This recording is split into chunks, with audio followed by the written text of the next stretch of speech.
Okay, there's going to be a review of Money in the Bank 2015. I wanted to get this up before the big Money in the Bank this year. I wasn't able to do it, but I wanted to get to this show as well because John Cena announced that he's going to retire. I think this match actually happened after I did the big John Cena list.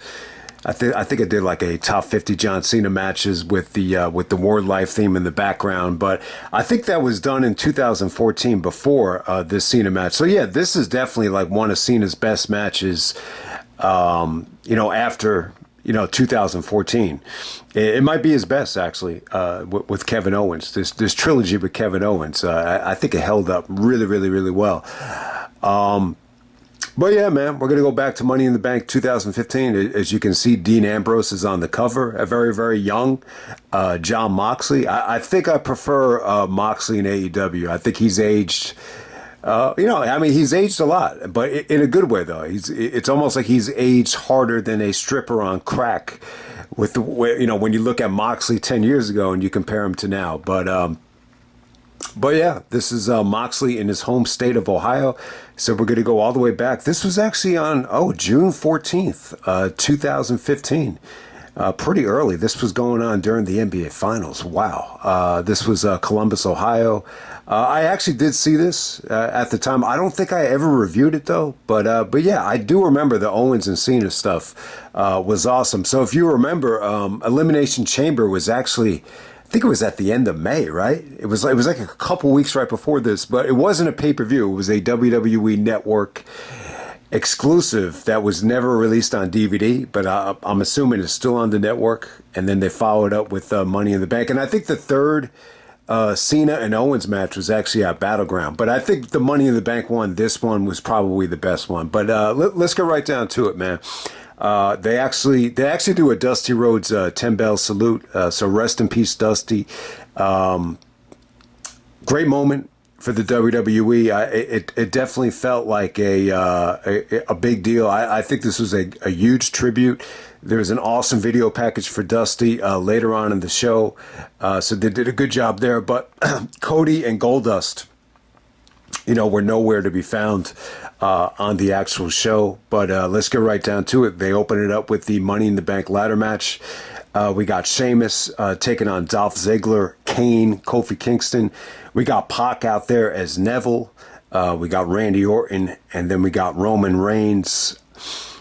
So they go on early. I thought this was really, really good. I would definitely say this is a middle of the road Money in the Bank ladder match. I definitely think you could definitely argue this is one of the weaker ones. It's definitely on the bottom tiers. It's not that exciting of a match. I think there's too many guys in this match, whether it be Kane, Randy, Roman, even Sheamus to a degree, that aren't really comfortable in the ladder match environment.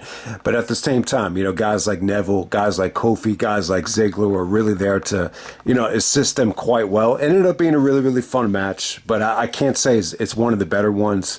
I think the decision to give the Money in the Bank to Sheamus, it was a pretty bad decision, though. I just don't think it aged that well. I think at the time, Sheamus is already, like a two-time WWE champion. I think he's a multi-time, world champion. I just don't think he needed to win this match. But at the same time, I guess you could definitely argue that, it was either going to be Roman, Randy, or Sheamus. And, Roman didn't really fit the criteria of someone you want to give the Money in the Bank. So, looking back on it, Sheamus definitely had a unique look here. He was a heel. This is around the time where they were chanting, "You look stupid," to Sheamus. What really stood out about this match is just the overbooking of Roman. I mean, they made Roman look really, really strong here.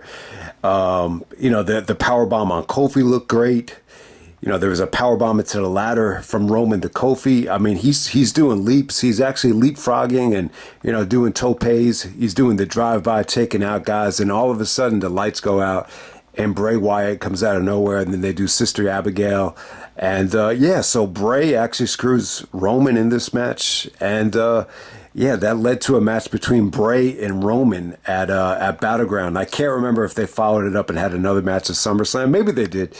But yeah, that's how Roman got taken out of the match. In terms of Randy, I don't know. It just didn't feel like Randy was really, in a comfort zone here. He did do some good things here, but ultimately, whenever they had Roman and Randy in the ring together, Orton really, bumped, for Roman. Like it really wasn't, Randy getting the upper hand on Roman. So yeah. But the highlight from Randy is he gave Neville an RKO off the top of the ladder. So Randy does his vintage RKO to Neville. You can see that coming a mile away, but it looked cool though. I thought Neville looked really, really good here. It felt like he was in NXT at the time. Fans were actually chanting NXT. He busted out his Black Arrow. Off the top rope, which definitely had a different name at that time. So, yeah, Kane was kind of, I don't know, he was just kind of there on this show. Seth Rollins totally humiliated Kane, at the end of this show. And, maybe it was karma that bit Seth Rollins in the ass, later on in the year. But yeah, man, this pretty much ends with Sheamus and Neville just kind of, struggling for the briefcase. Sheamus kind of rakes Neville in the eyes and, pokes him in the eyes, starts kind of choking him and pushes him off the ladder. And Sheamus is the Money in the Bank holder. So pretty good match. At the time, a lot of people thought this was a little bit unpredictable, for Sheamus to actually win this thing. But when you look back on it now, I just remember around Survivor Series time, Sheamus actually cashed in.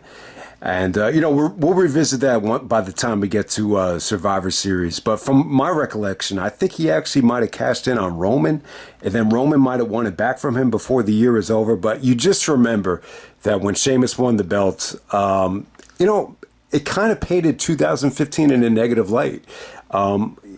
Maybe this was a little bit of a good year when you look back on it, especially when you see him with Cena and his U.S. title reign, and what you're seeing with Seth Rollins before he got hurt.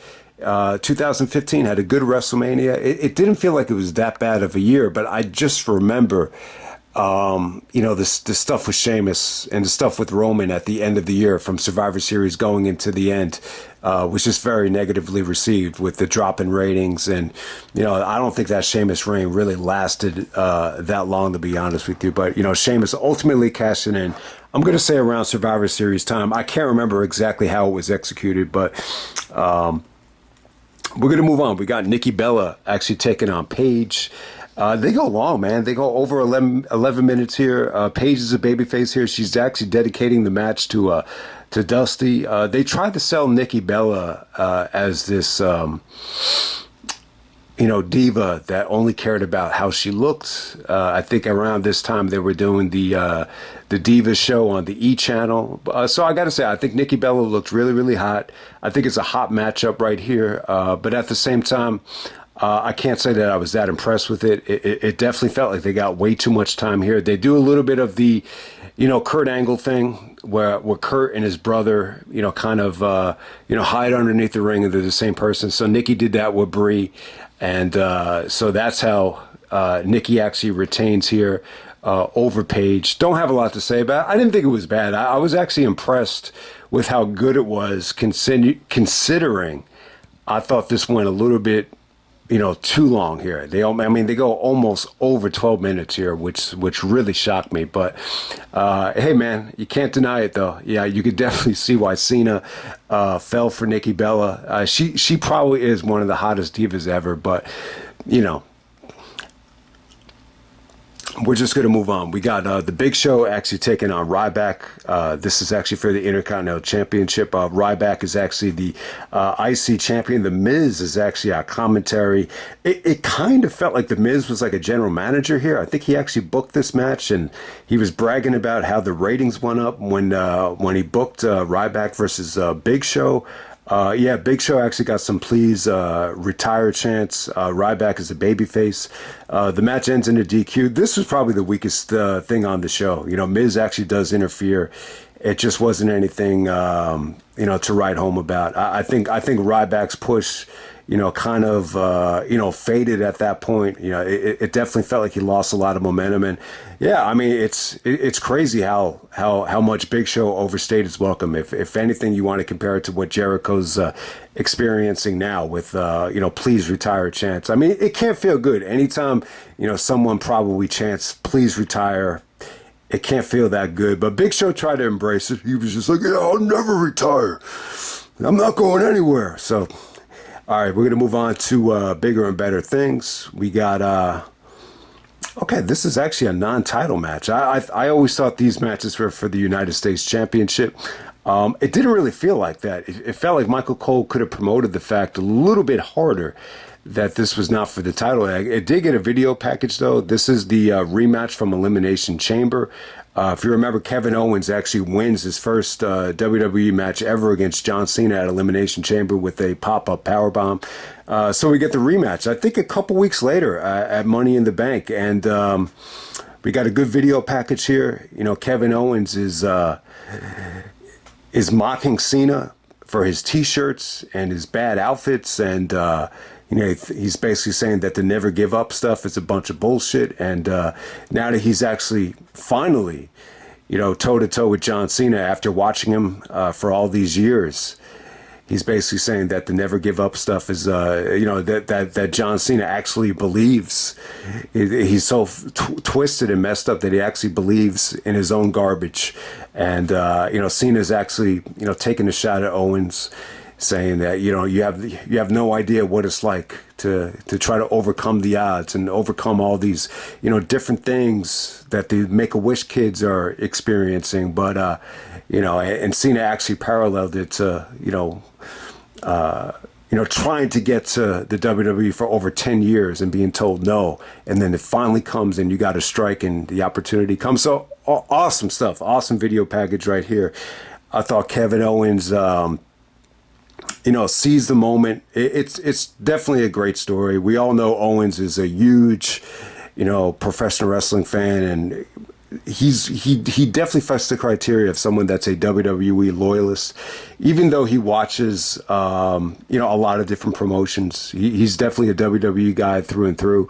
So, it was just a great matchup. And I think more than anything, what really goes under the radar here is, I say to myself, if Kevin's in NXT, this is him still NXT champion. Like, how does he get this spot against Cena? I think Kevin was really able to articulate that,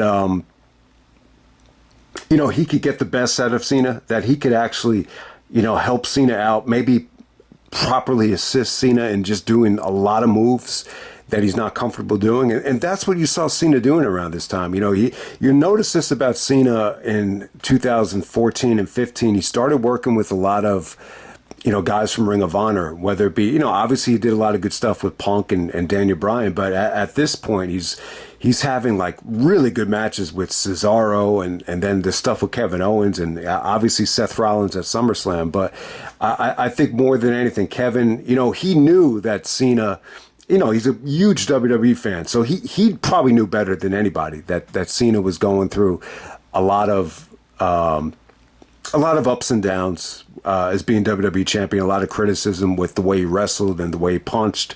But when you look at Cena at this time, like, he really is good. Like, he is awesome.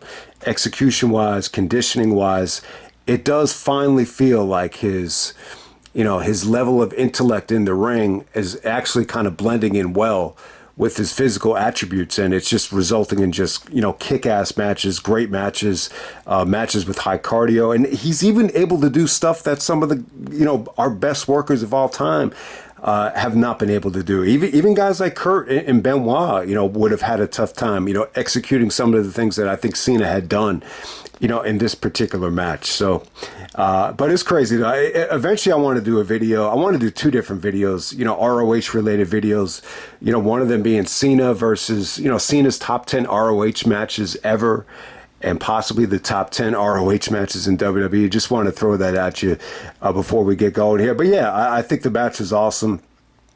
It was definitely good stuff. Kevin, definitely came to play here. He was just able to do a lot of really, really cool stuff here. Whether it's the shell shock, he actually busted out. At this particular time, like he wasn't doing the cradle power driver, but he was doing like a variation of it. Like he looked like he was going to go for a cradle, and then he just transitioned into a power bomb. I'm not sure if they said to him, like, you're not allowed to do the cradle power driver. It's too risky of a move, but he was just able to do some really, really cool stuff. Trying to think of what's the one spot I was trying to think of. Kevin was just able to, do a lot of great stuff out there. You just saw his offense, go up to another level here, whether it be the pop-up power bomb, just the way he was able to hit the moonsault. And variations of his older moves, he kind of expanded on them and kind of gave them like a WWE twist.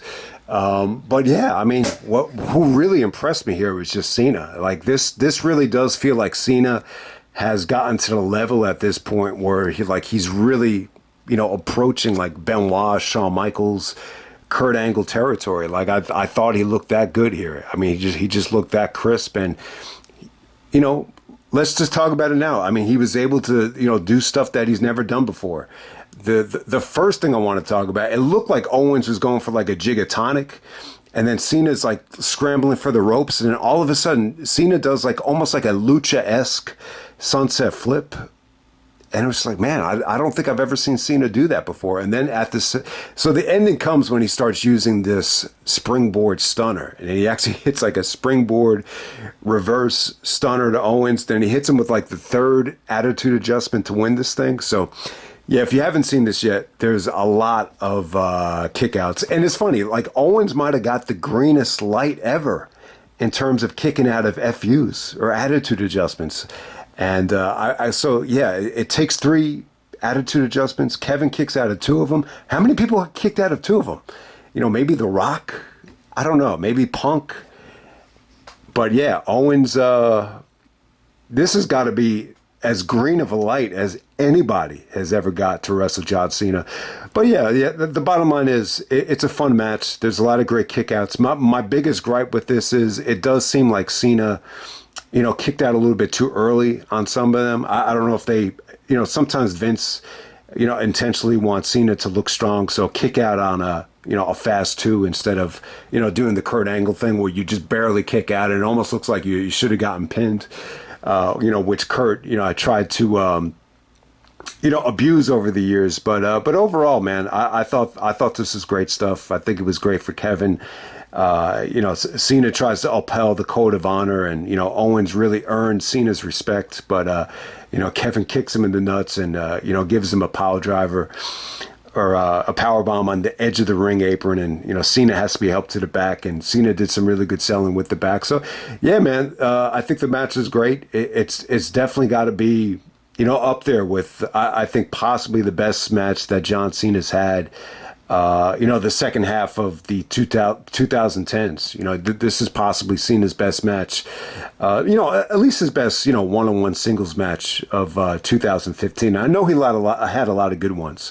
He really tried to do a good job, while he was United States champion, of just working with, up-and-coming guys and having good matches, and, really, really did a good job of putting over a lot of younger guys, whether it be Owens or Cesaro or, Rollins. And, he even put himself into a MVP contention. So in some ways, I think 2015 is definitely like Cena's last, great year. I think Cena's best match in 2015, without a doubt, it's got to be the Rollins match with Brock from Royal Rumble. That's definitely one of the best triple threat matches of all time. But if you want to find another one, I think this match with Kevin from Money in the Bank, the whole trilogy was good. I think the whole trilogy, definitely got to the 4-star level. Elimination Chamber was the first one, but Money in the Bank would definitely be the best, I think, out of this trilogy right here. And it's funny too. Like if it's funny, Cena's best match was probably at Money in the Bank 2011 against Punk, but this has got to be his second best performance at the Money in the Bank pay-per-view against Kevin Owens. So this has got to be it. This has got to be a solid runner-up for a WWE Match of the Year in 2015. I really don't know what could be close. I thought the match with Cena and Rollins from SummerSlam was incredible until you got to that Jon Stewart finish. And I was kind of thinking, I was thinking, what kind of derailed Cena? Because all of a sudden, like, you just didn't see a lot of him. I think Hollywood played a part in it, and maybe him breaking his nose against Rollins at I think it wasn't it at SummerSlam or before SummerSlam. Yeah, I think it might have been before SummerSlam. Like, it really that might have been the turning point. Or maybe Cena just decided, like, he wants to, take a lesser role. But, yeah, man, Cena just had a great year in 2015 when you think about it. And I'll tell you, man, I really did not know Kevin Owens was going to have this, much success in WWE. I mean, he's only been champion once, but, give him credit. I think it's went a lot better than people expected. He had so many great moments with Jericho, to Vince, to Sami Zayn, and the Cena stuff was definitely the most memorable stuff I think Kevin had done. But you just remember how negative, the Ring of Honor stuff, the Ring of Honor experiences were for Kevin. Like, he wasn't getting along with Cornette, and the night he won the championship, I think there was a problem with the website. I think the website crashed when he won the belt from Davey at Border Wars, and he was a little bit deflated about it, and you could definitely tell, like, he didn't look healthy. While he was champion, but he definitely got himself into better shape, even since like 2015. Like, you look at Kevin now, he looks so much better. He just looks solid. He almost looks like a better version of Jim the Anvil Neidhart with the way he's, kept his conditioning up. I mean, obviously he's never going to look like, John Cena or, Seth Rollins from this show, but, Owens has had a phenomenal career. There's no doubt about it. And I think his WWE run, it's almost 10 years old now, and it's just went, a lot better than I think anybody could have ever envisioned. All right, next up we have The New Day. So if you remember, The New Day are actually heels on this show. They actually booed Kofi Kingston when he came out. I was like, Kofi getting booed? That seemed a little bit weird, but you got to remember, The New Day, they definitely started out as heels. They're actually cutting a promo on Ohio State, I think for cheating. And it's funny, they're wrestling Titus O'Neil here. And Titus O'Neil is actually a former Buckeye who actually played for, goddamn, what's his name again? His name is not coming to me now, but the Ohio State coach. And teaming up with Darren Young here. I think Darren Young actually came out as gay. And it had me thinking about that John Cena, Nikki Bella interview where someone actually randomly asked Cena, like, did you hear about Darren Young? He came out as being gay. And Cena gave such a, corporate, face of the company answer where he's just like, oh, I'm very happy for him. It just came off a little bit phony. And, Nikki was kind of waiting, for Cena to wrap it up. I just remember that about it. But, we have the New Day taking on the Primetime Players. Yeah, I mean, the match was pretty good. Once again, they kind of, treated this like it was a buffer match. I thought, Big E and Xavier Woods, especially Big E, he did the best he could here. I thought Titus O'Neil, the ending here, it came off good, man. He really became, a great spokesman for the WWE over the years. But, he has a tremendous look, tremendous athlete. He knew how to work the crowd with his mannerisms and with his catchphrases. And, the Primetime Players definitely had a lot of the fans, doing their entrance in the middle of the match. So it was a fun match right here. I don't want to take anything away from, these guys. It just didn't get too much time, so there's really not much to talk about there. But it's definitely not the weakest match on the show. This is for Seth Rollins, World Heavyweight Championship. We got Seth Rollins taking on Dean Ambrose in a ladder match. So this is one of the instances where the challenger actually hijacks the championship. So if you remember at Elimination Chamber, I guess these guys got the main event one-on-one on the Elimination Chamber WWE Network exclusive. There was a controversial call where Ambrose doing the elbow drop, and the referee called for a DQ. And I guess he had been under the impression that he actually pinned Rollins, but the referee called it to be a DQ because the ref actually got hit. Little bit of a weird ending right there, but you get the point. Ambrose was like posing all over Instagram and social media that he was champion. So Seth Rollins technically is champion, but he was without the actual title for a couple of weeks after Elimination Chamber. So they, what better way? It definitely made sense to make this a ladder match, especially because Money in the Bank is a ladder-driven pay-per-view. But yeah, once again, we have a ladder match at Money in the Bank that's not for the briefcase, but this is for the World Championship. Really, really good stuff here. I want everyone to just know that this was good stuff with Seth. I think it's actually Roman. Roman's actually poking fun at Seth for, hiding behind the Authority. He basically calls Triple H and Steph his mommy and daddy. He tells them you're probably one of the worst champions ever. So Seth is under the impression, very much like Damian Priest right now. And you even saw Seth actually tell Damian Priest, like, eventually I grew a set of balls and I wanted to do it by myself. And I guess this is where it all started. He's basically telling the Authority, and he says to Kane too, which might be karma for why Seth ended up getting hurt. He basically calls Kane a 7 feet tall piece of crap, saying, I don't need, Kane to win. Stephanie is putting a lot of pressure on him, saying that, if you blow this, then it's all your fault. Great promo from Triple H, though. Triple H has the eye of the tiger, really gives him a great motivational Vince Lombardi-like speech. Once again, this is just Triple H in his element, being very, very engaging. It's funny that Triple H never really made it in Hollywood. Sometimes it could be as simple as just finding the right, series or role. I've always kind of compared him to Tony Soprano or Gandolfini in terms of him just being very believable. And I definitely think, Triple H cut a great promo there to really motivate Rollins. So it really did feel like, if Rollins did not get injured, like, I think he really would have been the guy because, at this particular time, this is before Rollins blew out his knee. His conditioning was unparalleled. He almost, reminded me of like Shawn from '96, or I'm trying to think of another good comparison. He just looked like a top level athlete. AJ in his prime, whoever you want to pick. I think, in terms of just conditioning, this Seth Rollins before the injury was, as athletic and as ripped as I think anybody. And so Ambrose and Rollins have a great ladder match right here.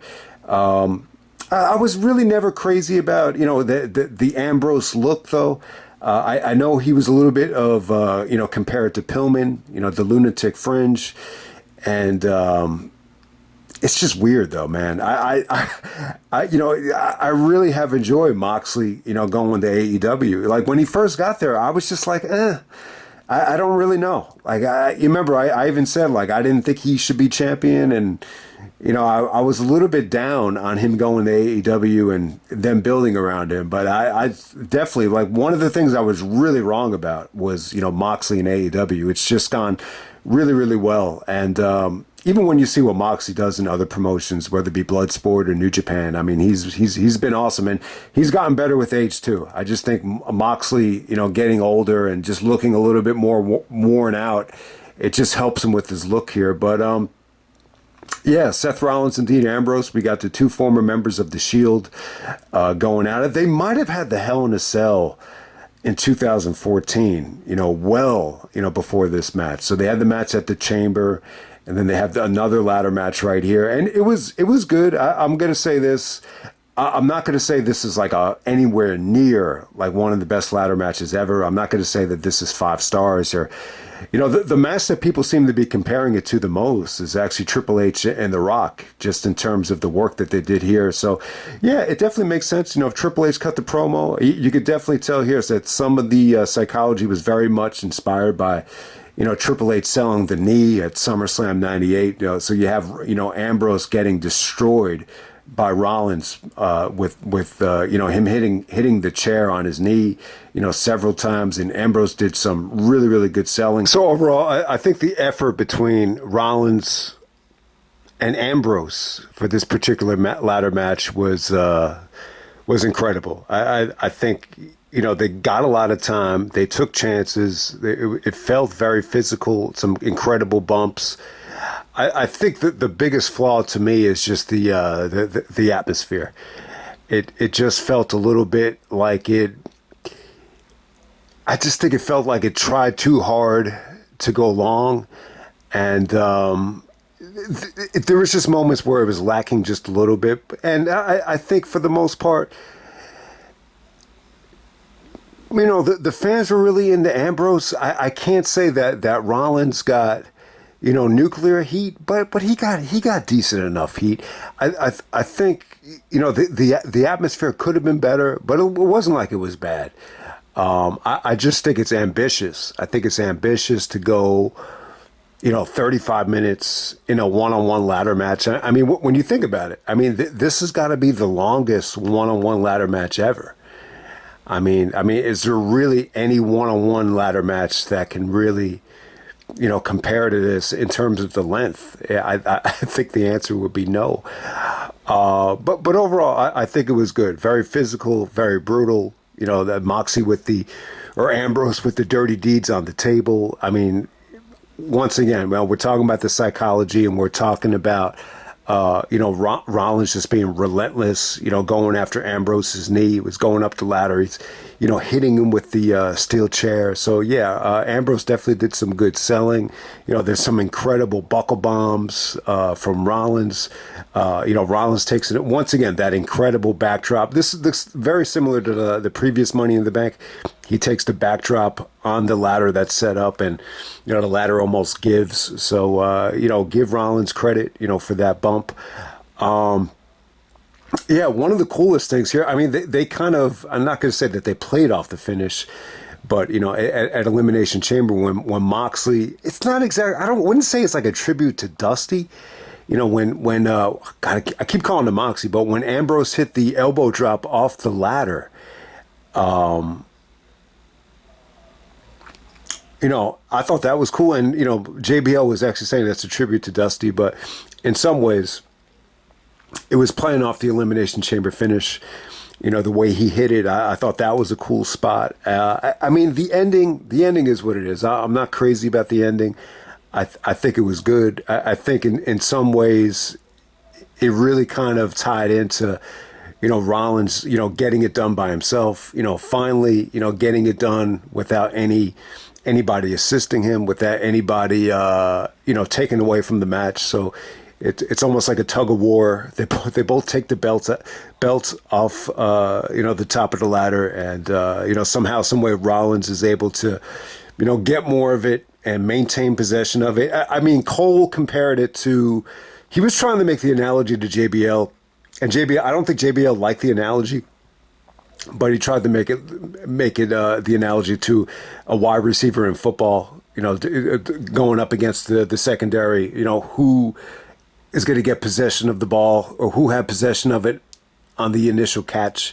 So it's a good. I didn't think it was a bad analogy. I mean, they're fighting for the belt. Someone has to, come up with the belt. I feel like we've seen this before in certain instances, but I think it was well done. I mean, it's not the sexiest finish in the world, but I just think in terms of how this came off live, it felt like it was a little bit unsatisfying for the live fans, that particular finish. But yeah, Rollins retains.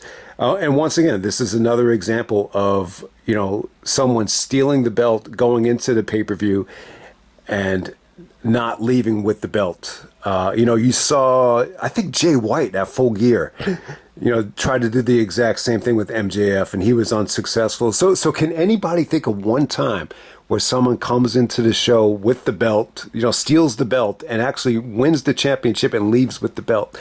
It's almost always, the champion goes over and gets his belt back. I think Cena Khali is another example of that. But hey, man, the aftermath was cool here. Rollins actually does celebrate with Triple H, and he gets on the mic, and Triple H is endorsing him, and gives him a hug, and Rollins says right in front of Triple H's face that he's the greatest world champion ever, and Triple H laughs, but it sounds like, it looks like he's actually endorsing it for real. But yeah, man, it kind of sucks that Rollins year got cut short, because I really do feel like this was.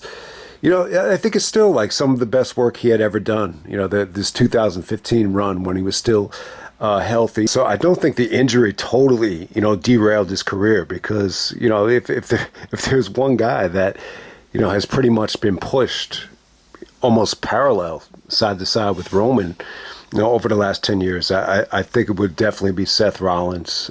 Seth is, I would even say he's been MVP, several times, in contention to be MVP several times after the injury. So yeah, man. But when I look back at this, I could definitely, I think Moxley as Ambrose definitely had a good run in WWE, but I think, AEW was definitely a great fit for him. I definitely think he found his, trademark, his niche, his comfort zone in AEW. There's no doubt about that.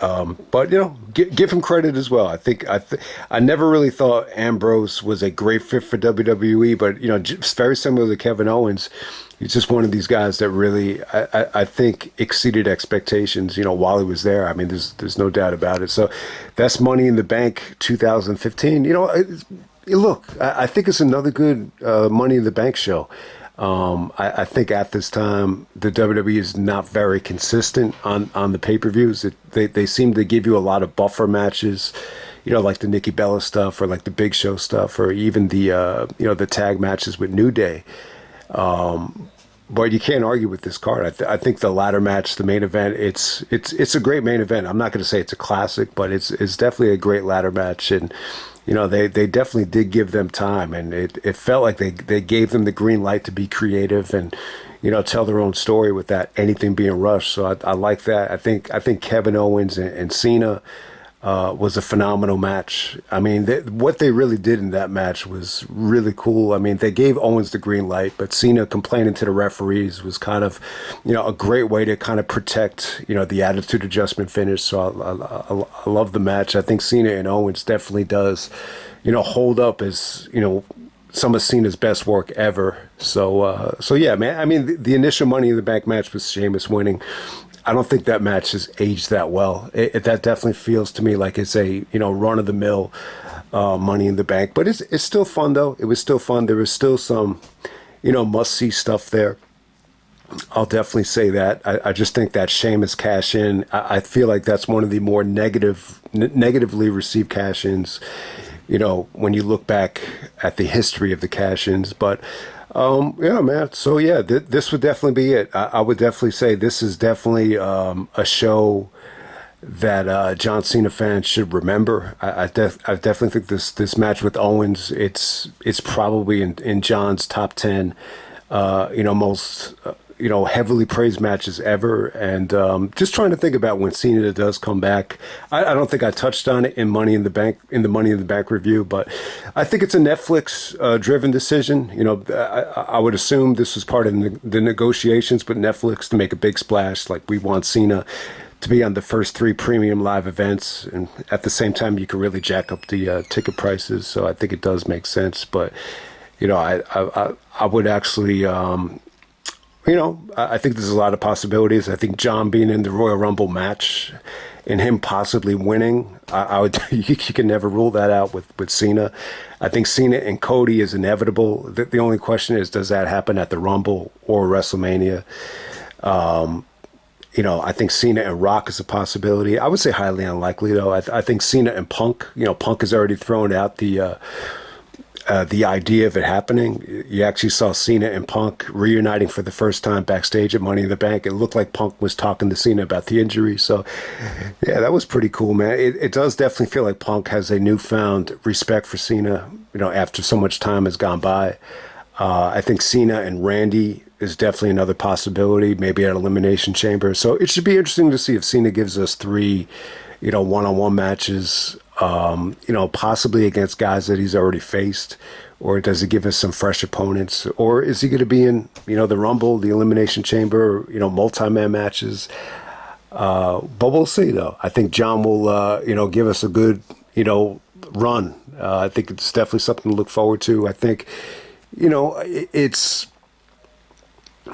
in real sports, a lot of owners, will prefer this. Kobe actually did it, where we actually promote the fact that this is your last year. This way you can get, maximum value out of, ticket sales. So it definitely does make sense. It does kind of feel, does kind of seem like LeBron is kind of going year by year with the feel of, not knowing exactly what to do, but, he's finally playing with his son now, so that's a little bit of a different story. But, sometimes you see this, sometimes you don't with, real sports celebrities. But if anyone does deserve it, it's John Cena. So I'll just end it right there. That's Money in the Bank 2015, and I'm out.